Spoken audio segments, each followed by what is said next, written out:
Commonwealth is staring down one of its worst budget deficits in recent years. Now, Governor Terry McAuliffe says we need to get ready for some tough decisions. He says the budget shortfall puts raises for state employees on the line.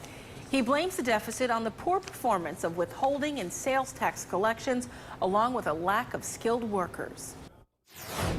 The truth is that today in Virginia, we have 36,000 high-paying jobs open today because we do not have the workers with the right computer and math skills to fill them.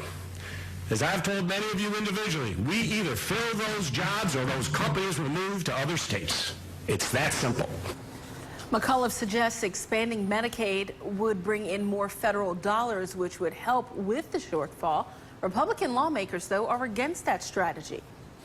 WSLS 10's Rachel Lucas spoke to local Republican and Democratic delegates to find out how this is expected to impact our region. She's in the studio live tonight to kick off our team coverage. So, Rachel, we can expect some different approaches, obviously, from both parties. Absolutely. After sitting down with delegates Greg Habib and Sam Rasool today and talking about the deficit, we can expect Republicans to push for a more conservative fiscal approach to how the Budget Committee sets future state budgets in the first place. And Democrats are still working to raise the minimum wage to help offset that lost income tax revenue we've seen over the past year.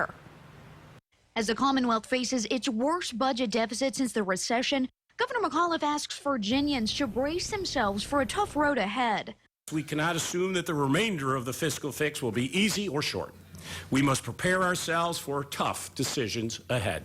One of those tough decisions is whether to fulfill the promise of state pay raises. Legally, since there is a budget deficit, those appropriations can't be made.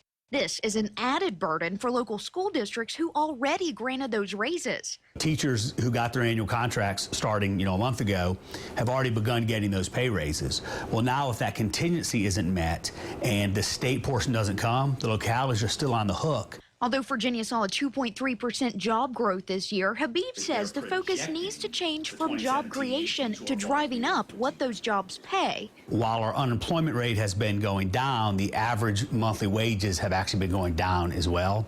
Delegate Sam Rasool says it's crucial to raise the minimum wage. To think we have people working full-time but still living in poverty in the richest country in the world.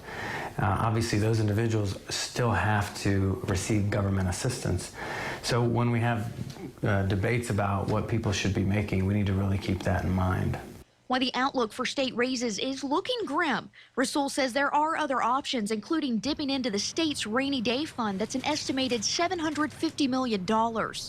We cannot use the whole rainy day fund at one time.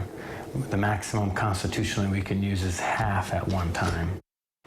So other major expenditures that were made in our area, including the expansion of Carilion Research Institute and money towards Eldor Corporation starting their new location here, is safe. So no changes there. The revised revenue forecast is expected to be released September 1st. John.